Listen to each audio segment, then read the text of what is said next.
Masalah kemudian uangnya ya, bersumber dari siapa untuk membeli seekor kambing misalnya, itu urusan lain. Tapi ketika akikoh ini dilakukan, maka siapa yang berniat tergantung siapa anak yang diakikohi. Sekali lagi, kalau anaknya yang diakikohi itu Pak belum berumur balik, maka yang niat adalah bapaknya. Tapi kalau si anak sudah berumur balik, yang tadi saya contohkan Pak, misalnya ada anak umur 60 tahun, ya, belum akikoh, maka yang akikoh ini niatnya adalah si anak itu sendiri. Bismillahirrahmanirrahim. Assalamualaikum warahmatullahi wabarakatuh. Alhamdulillahi rabbil alamin. Wabihi nasta'inu ala umuri dunya waddin. Wassalatu wassalamu ala ashrafil anbiya'i wal mursalin.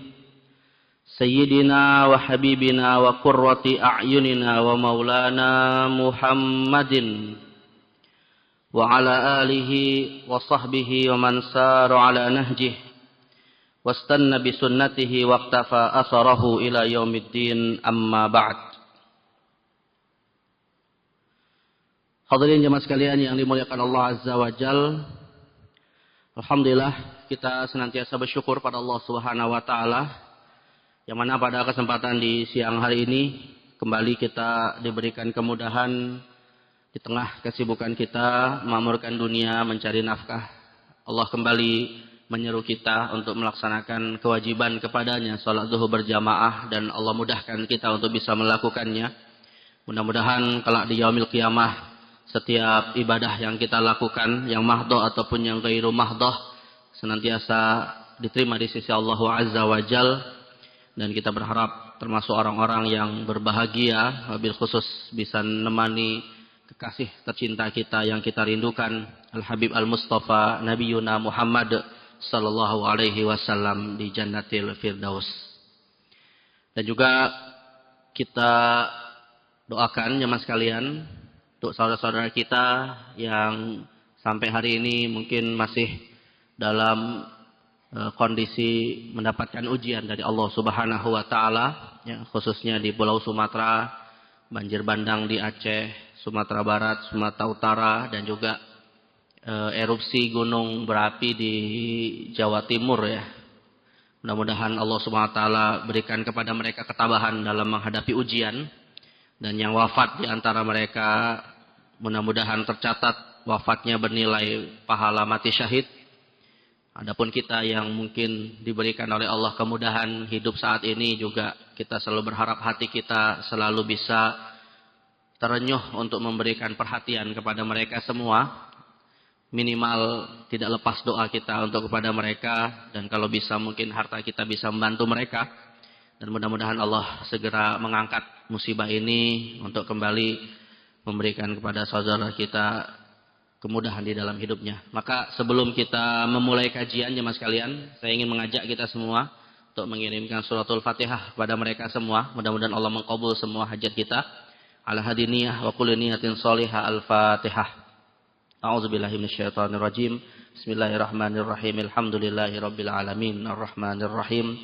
Maliki yaumiddin. Iyyaka na'budu wa iyyaka nasta'in. Ihdinas siratal mustaqim. Siratal ladzina an'amta 'alaihim ghairil maghdubi 'alaihim waladdallin. Amin. Baik jemaah sekalian yang dimuliakan Allah, kembali kita akan melanjutkan kajian seputar seri fikih keluarga atau ahkamul ahwal asy-syakhsiyah, di mana hari ini kita masih akan membahas tema terkait dengan hak dan kewajiban di dalam hubungan interaksi antara anggota keluarga. Namun materi kita secara khusus jamaah sekalian hari ini sifatnya adalah pelengkap, ya.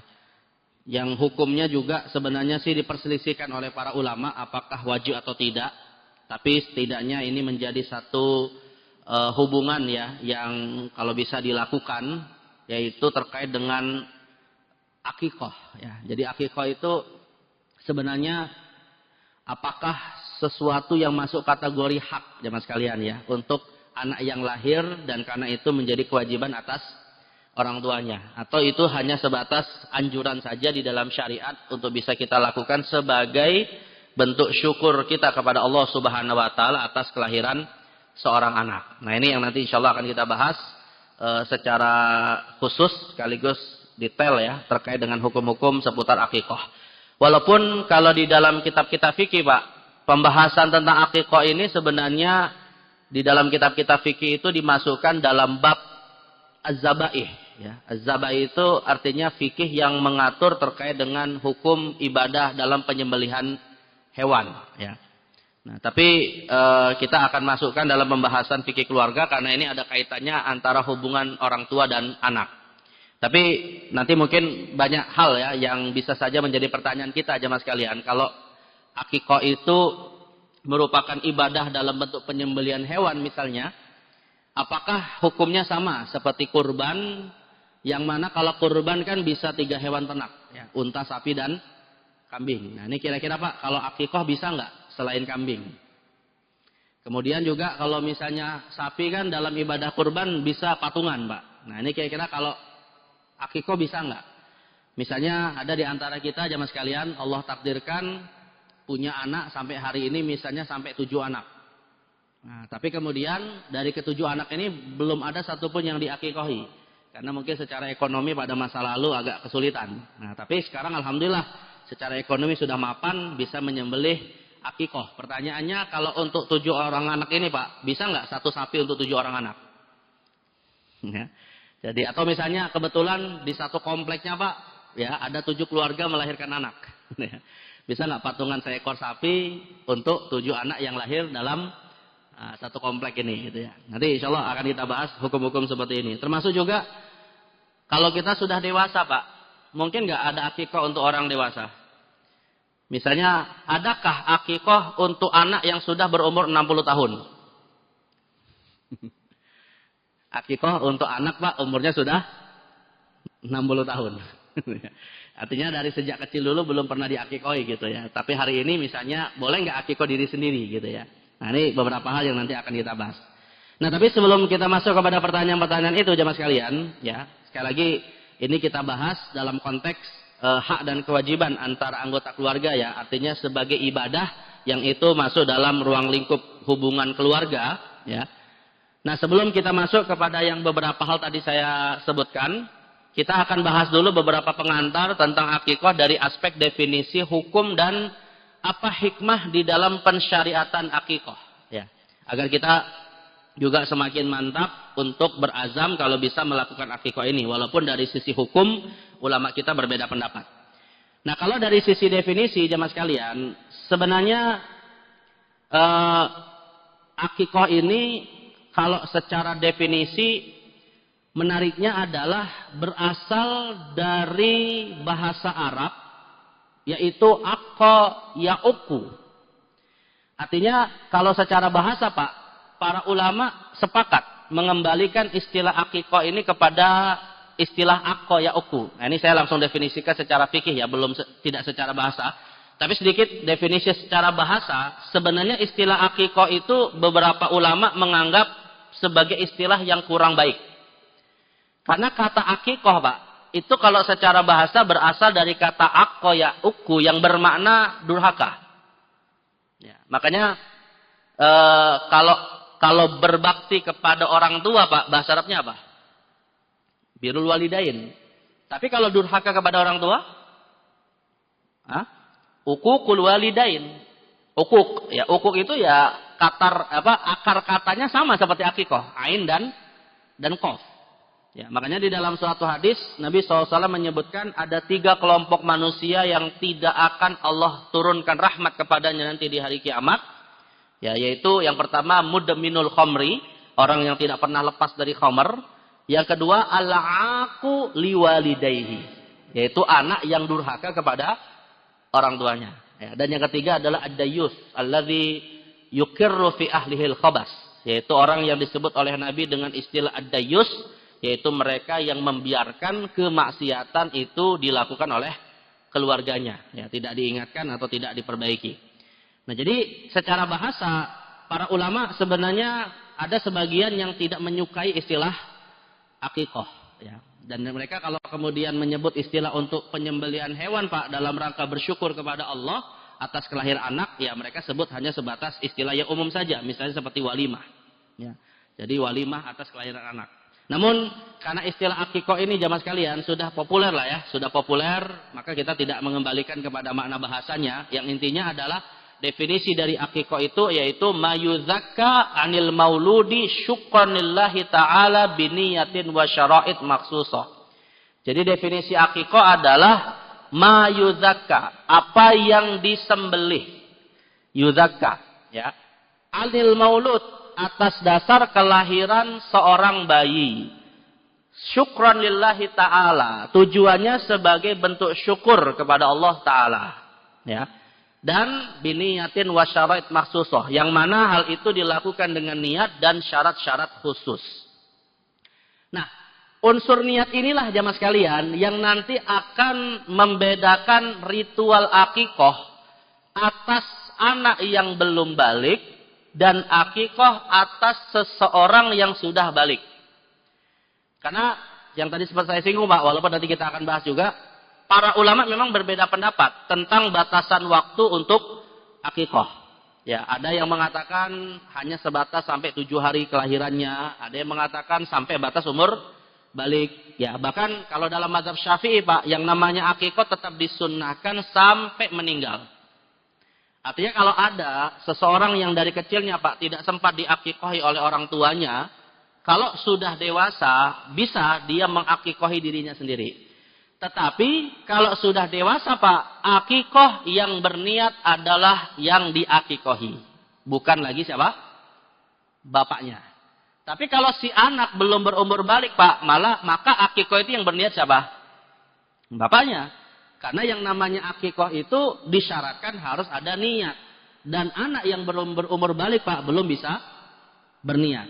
Nah ini yang membedakan nanti. Artinya kalau dalam mazhab Imam Syafi'i, akikoh itu disunnahkan kapanpun umurnya. Bedanya, kalau belum berumur balik, maka disunnahkan atas ayah yang berniat untuk akikoh bagi anaknya yang belum balik. Tapi kalau anaknya sudah berumur balik Pak, maka yang berniat akikoh bukan bapaknya, tapi siapa? Anaknya yang sudah berumur balik. Masalah kemudian uangnya ya, bersumber dari siapa untuk membeli seekor kambing misalnya, itu urusan lain. Tapi ketika akikoh ini dilakukan, maka siapa yang berniat tergantung siapa anak yang diakikohi. Sekali lagi, kalau anaknya yang diakikohi itu Pak belum berumur balik, maka yang niat adalah bapaknya. Tapi kalau si anak sudah berumur balik, yang tadi saya contohkan Pak, misalnya ada anak umur 60 tahun, ya, belum akikoh, maka yang akikoh ini niatnya adalah si anak itu sendiri. Walaupun uang pembelian kambingnya dari uang siapa? Bapaknya misalnya. Nah ini karena akikoh harus disyaratkan adanya niat. Ya, dan niat hanya sah bagi orang yang sudah akil balik. Ya. Baik, ini kalau dari sisi definisi. Nah kemudian dari sisi syariatnya jemaah sekalian.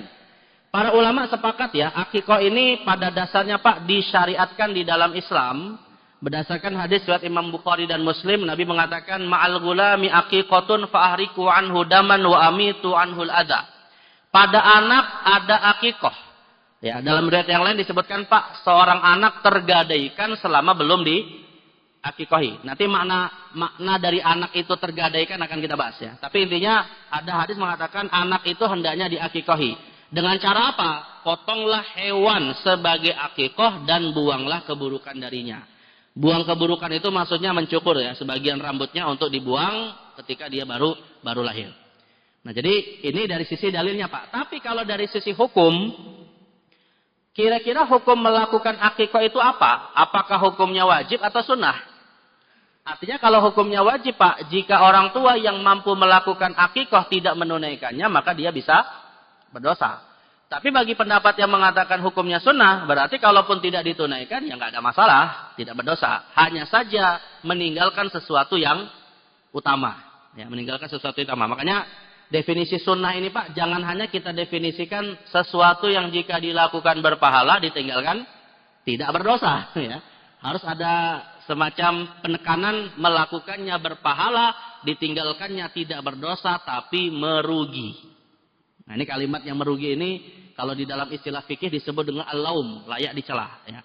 Nah jadi kalau ditinggalkan walaupun tidak berdosa tapi layak dicela. Atau bisa jadi Pak sesuatu yang dianggap kurang etis. bisa menimbulkan masalah. Walaupun secara hukum sah-sah saja. Saya kasih contoh misalnya begini Pak. Amalan yang sebenarnya hukumnya sunnah tidak dilakukan pun nggak ada masalah. Tapi sebaiknya dihindari ya. Contohnya misalnya gini Pak.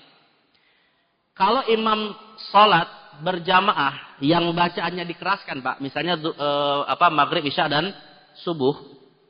Pada rakaat yang pertama sama rakaat yang kedua Pak. Si imam ini cuma baca surah Al-Fatihah saja. Waladhdallin amin langsung ruku.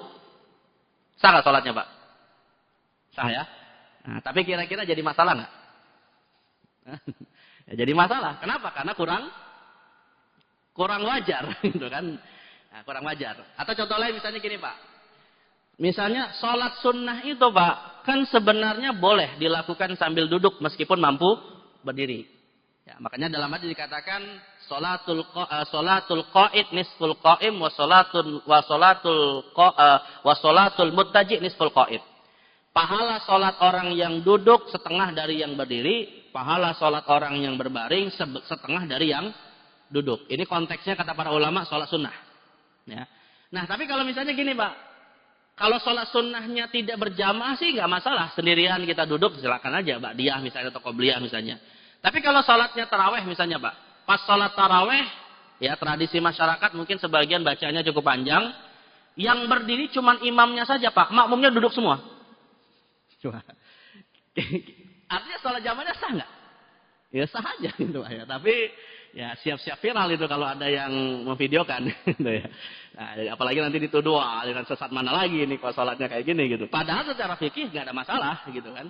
Nah maka perkara-perkara yang hukumnya sunnah ini ya, kalaupun memang hukumnya sunnah silakan kita yakini sunnah, tapi sebaiknya jangan ditinggalkan kalau bisa dilakukan ya. Maka akikah juga demikian ya, yang saya katakan Pak, akikah itu juga demikian. Walaupun hukumnya menurut mayoritas ulama adalah sunnah, tetapi ya kalau memang kita mampu sebaiknya dilakukan. Tapi kalau kita kembali kepada perbedaan mazhab, sebenarnya ulama kita terpecah menjadi dua pendapat Pak. Pendapat yang pertama adalah mazhab Zahiri ya. Mazhab Zahiri yang didirikan oleh Imam Dawud bin Ali Az-Zahiri rahimallahu taala ya, mengatakan hukum melaksanakan akikah itu wajib.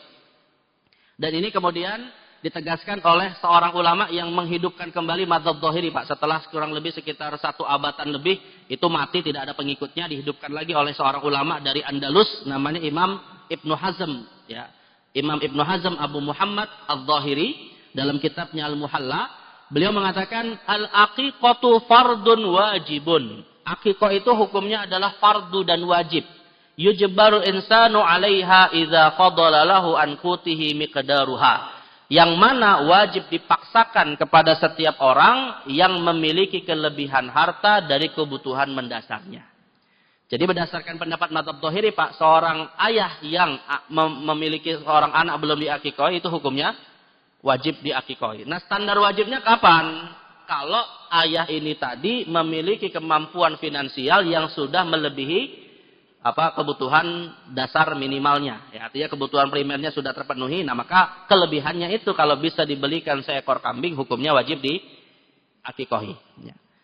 Ini kalau pendapat mazhab Zahiri. Nah tapi kalau pendapat mayoritas ulama jamaah sekalian, termasuk 4 mazhab, Hanafi, Maliki, Syafi'i dan Hambali, mereka mengatakan hukumnya sunnah. Ya, pendapat mereka mengatakan hukumnya sunnah. Ini seperti disampaikan oleh Imam Ibnu Qudamah Al-Maqdisi dalam kitabnya Al-Mughni Syarah Mukhtasar Al-Khiraqi. Beliau mengatakan al-aqiqatu sunnatun fi qauli ammati ahli ilmi. Hukum aqiqah itu adalah sunnah menurut kebanyakan para ulama. Jadi kebanyakan para ulama di sini maksudnya adalah 4 mazhab. Beliau tidak mengatakan kesepakatan Pak ya, karena ada satu mazhab yang menyelisihi pendapat mayoritas ulama ini. Nah jadi ini kalau kita lihat dari sisi fikihnya ada perselisihan. Tapi ya intinya sih Pak, al-khuruju minal khilafi mustahabbun. Ada kaidah yang disebutkan oleh para ulama, keluar dari perdebatan para ulama sesuatu yang sangat dianjurkan. Artinya keluar dari perdebatan ulama itu Pak, kalau ada yang satu mengatakan wajib, yang lain mengatakan sunnah, maka keluar dari perdebatan caranya bagaimana? Melakukan atau meninggalkan? Melakukan. Ya, karena dengan kita melakukannya Pak, maka seluruh mazhab kita ikuti, gitu ya. Tapi kalau kita mengamalkan pendapat yang mengatakan sunnah dan akhirnya tidak melakukan, ya berarti kita mengingkari pendapat yang mewajibkan. Nah, maka ketika kita mendapati 2 pendapat seperti ini, sikap yang bijak adalah mengamalkannya. untuk keluar dari perdebatan. Kalau mampu, ya, kalau mampu. Ya, tapi kalau misalnya tidak mampu, ya bisa ikut pendapat yang tidak mewajibkan. Baik, kemudian dari sisi hikmah dan fadilahnya, Pak. Apa kira-kira hikmah kita melaksanakan akikah? Yang salah satunya nanti kita akan pahami makna dari seorang anak itu digadaikan. Ada beberapa hikmah disampaikan oleh para ulama, salah satunya oleh Imam Ibnu Qayyim Al-Jauziyah dalam kitabnya Tuhfatul Maudud, ya, Tuhfatul Maulud fi Ahkamil Maulud. Yang pertama jelas, tujuan dari akikah itu jemaah sekalian adalah bertakarrub kepada Allah sebagai bentuk syukur kepadanya. Ya, jadi cara kita bersyukur kepada Allah atas karunia anak yang Allah berikan kepada kita. Ya, maka kata Imam Ibnu Qayyim Al-Jauziyah, beliau mengatakan fazzabihatu 'anil waladi fiha ma'nal qurbani wasyukran. Ya, sembelihan akikah beliau mengatakan mengandung nilai bertakarrub dan rasa syukur kepada Allah Subhanahu wa taala. Artinya apa? Allah berfirman, "La in syakartum la azidannakum." Ya, kalau kita senantiasa bersyukur kepada Allah, maka akan mudah bagi Allah memberikan tambahan rizkinya kepada kita. Nah, jadi sekali lagi ini sebagai bentuk tasyakur, maka kalau dia bentuknya tasyakur, Pak, ya nggak boleh sebenarnya, atau bukan nggak boleh, Pak, ya kurang etis. Kalau saat ngundang makan-makan akikah di depan rumahnya ada tempat untuk kasih amplop. Nah, itu kurang etis ya. Karena yang namanya kita bersyukur kepada Allah itu, Pak, artinya apa yang dimakan oleh orang yang kita undang itu sebaiknya sepenuhnya untuk untuk mereka tanpa kita berharap adanya pengembalian ya. Nah, jadi ini sebagai bentuk syukur kepada Allah SWT. Tapi kalau misalnya nanti kita tanya, Pak, afdolnya sebenarnya akikah itu, Pak, ngundang orang ke rumah atau daging kurbannya dibagi-bagi langsung ke rumah-rumah masing-masing masyarakat? Afdolnya gimana, Pak? Atau biar tidak usah dipersoalkan afdolnya yang mana, dua-duanya, Pak. Ngundang iya, ya juga. Ngirim-ngirim juga iya. Nah, sebenarnya para ulama mengatakan, Pak, yang afdolnya adalah tidak ngadain acara di rumah. Ya, jadi akikah itu, Pak, afdolnya kita nggak mengundang, tapi langsung diantar ke rumah masing-masing. Ya, dalam bentuk daging akikah yang sudah matang. Nah, ini bedanya dengan kurban. Kalau kurban itu sunnahnya mentah, tapi kalau akikah sunnahnya matang dan langsung dibagikan ke rumah masing-masing tetangga kita. Ya. Tapi kalaupun misalnya diundang juga nggak ada masalah ya, karena masyarakat kita kan juga punya tradisi biasanya mau cukur rambutnya juga saat akikah, itu juga nggak masalah. Tapi atau dua-duanya tadi dilaksanakan, ngundang iya ya juga bagi-bagi juga iya. Nah, jadi yang mau akikah ini kan mungkin teman-teman sekantornya rumahnya jauh-jauh nih, Pak. Nah, itu pakai apa istilahnya, Pak? Pakai Gojek atau apalah gitu ya. Ya bisa jadi, Pak, biaya Gojeknya lebih mahal daripada akikah. Tapi nggak apa-apa, sebagai bentuk berbagi rasa syukur kepada Allah. Baik, kemudian yang kedua, jemaah sekalian, sunnahnya Nabi Ibrahim alaihissalam. Dan ini, Pak, menegaskan apa yang sudah Allah sebutkan dalam Al-Quran, bahwa ahli waris sesungguhnya dari risalah Nabi Ibrahim adalah Nabi Muhammad sallallahu alaihi wasallam ya. Karena Allah berfirman, "Maka na Ibrahimu Yahudiyya wala Nasraniyya walakin kana hanifam muslimah." Sesungguhnya Nabi Ibrahim itu tidaklah beragama Yahudi atau Nasrani, tapi dia adalah seorang muslim yang lurus. Karena dari seluruh syariat Nabi Ibrahim, Pak, yang mewarisi hanyalah Nabi Muhammad SAW, salah satunya akikah. Maka kata Imam Ibnu Qayyim Al-Jauziyah, "Annaha fidyatun yufda bihal maulud kama fadallahu subhanahu Ismail az-zabih bil kabish." Ya, akikah termasuk tebusan atas anak yang lahir sebagaimana Allah menebus Ismail yang gelarnya adalah Zabihullah dengan seekor kambing kibas.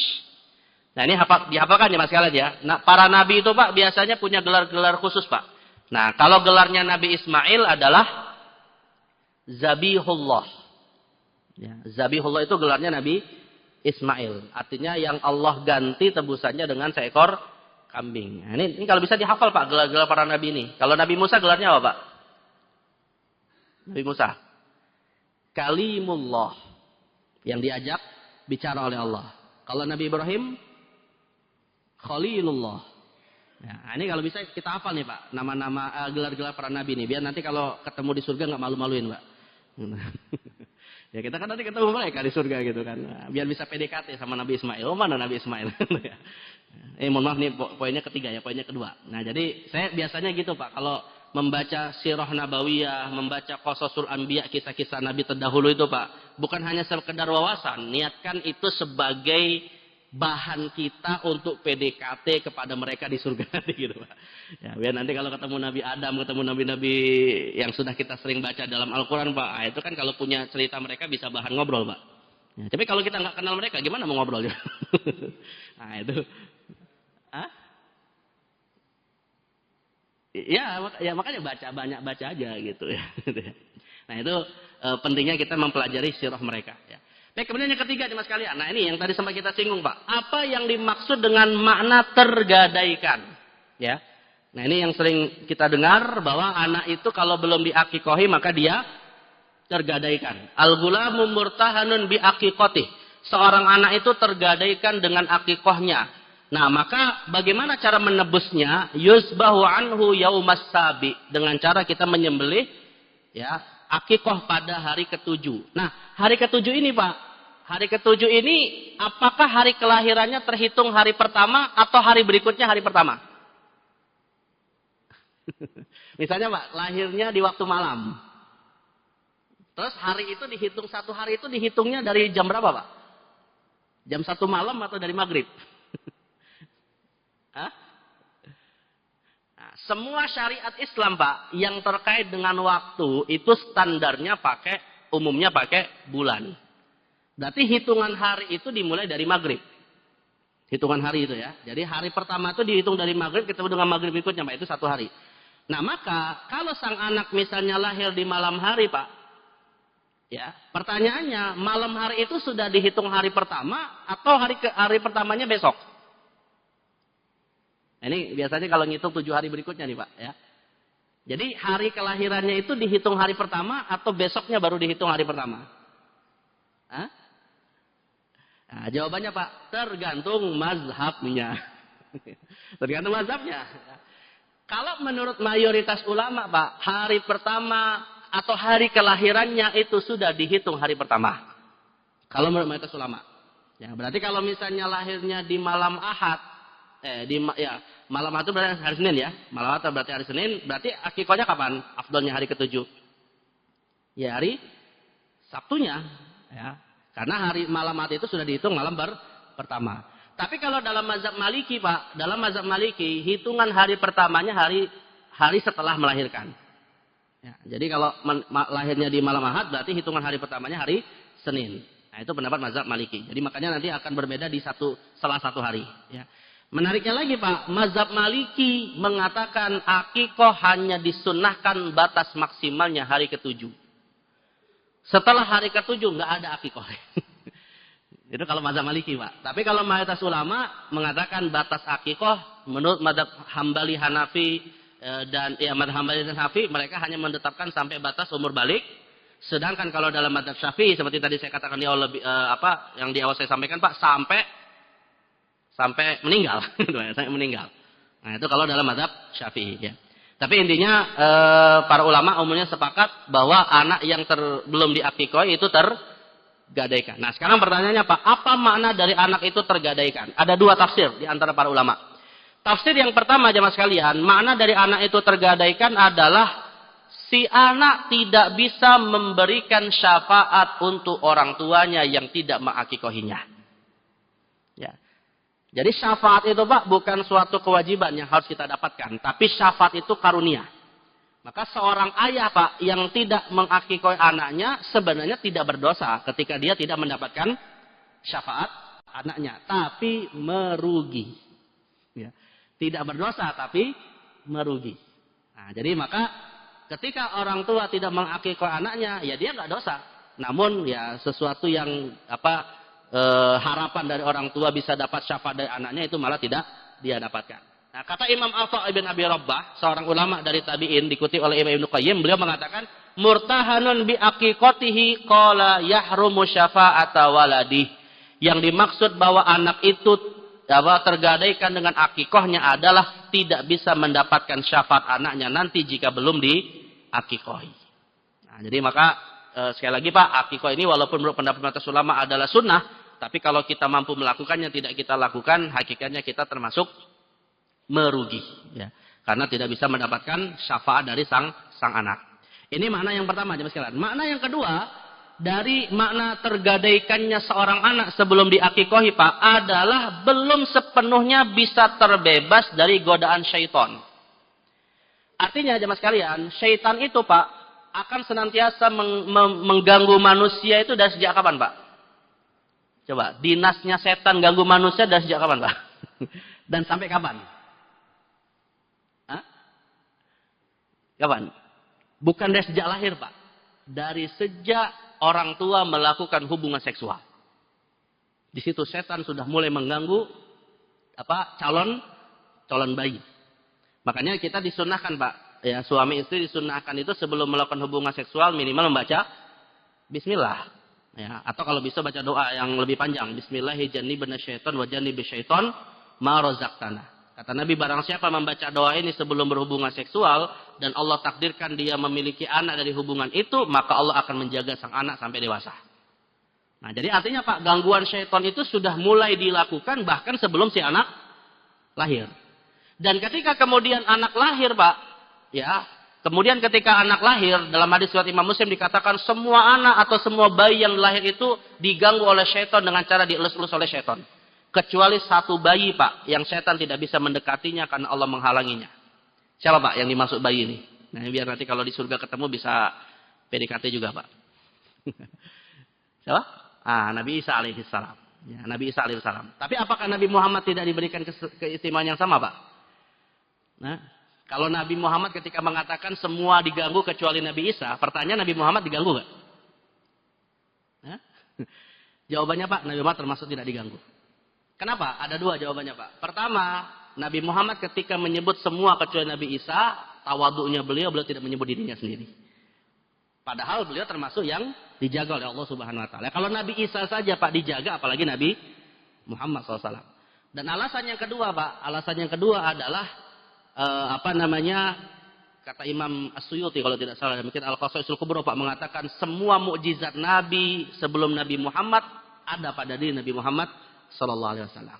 Bahkan lebih daripada mukjizat para nabi terdahulu. Artinya kalau salah satu keistimewaan Nabi Isa tidak diganggu oleh syaitan dari bayi, maka keistimewaan yang sama juga diberikan kepada Nabi Muhammad sallallahu alaihi wasallam. Tapi tawadhu'nya beliau, Pak, beliau hanya menyebut Nabi Isa alaihissalam. Nah, adapun kita semua ya berpotensi diganggu. Maka salah satu cara, Pak, di antara penjagaan dari anak yang baru lahir pertama adalah dengan mengumandangkan azan. Dan ketika sang anak kemudian beranjak mulai bertambah umurnya, nah salah satunya dengan mengakikohi. Jadi akikoh itu, Pak, bisa dikatakan semacam barrier ya, semacam salah satu benteng untuk kita bisa menjaga anak kita. Nah, salah satu doa juga, Pak, yang diajarkan di dalam Al-Quran. Bagaimana orang tua menjaga anaknya, gimana, Pak? Seperti doanya Hannah. Doanya Hannah, ibunda dari Maryam. Ya, ketika diberi karunia anak seorang perempuan yang bernama Maryam, Allah menceritakan doa penjagaan untuk Maryam ini dengan membaca Inni u'idzuha bika wa dzurriyyataha minasy syaithanir rajim. Jadi kalau kita, Pak, baca doa untuk kita sendiri kan a'udzubillahi minasyaiton. Tapi kalau kita ingin mendoakan anak kita, Pak, untuk dijaga oleh Allah dari godaan syaitan, kita baca u'idzuhu bika minasy syaiton.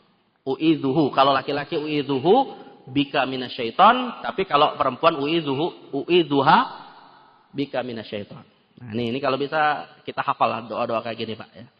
Baik, jadi kata Imam Ibnu Qayyim mengatakan, jemaah sekalian, ja'alallah subhanahu an-nasika 'anil waladi sababan li faqri rohanihi minasyaiton alladzi yu'alliqu bihi min hina khuruji ila dunya.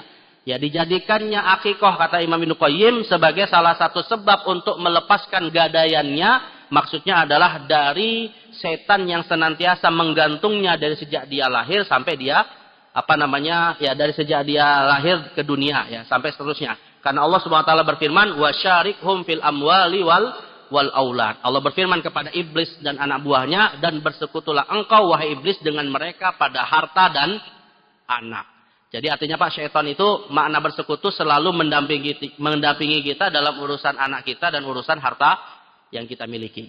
Nah, maka salah satu untuk mencegahnya adalah lewat akikah. Baik, kemudian yang keempat, jemaah sekalian, kemuliaan khusus bagi anak wanita.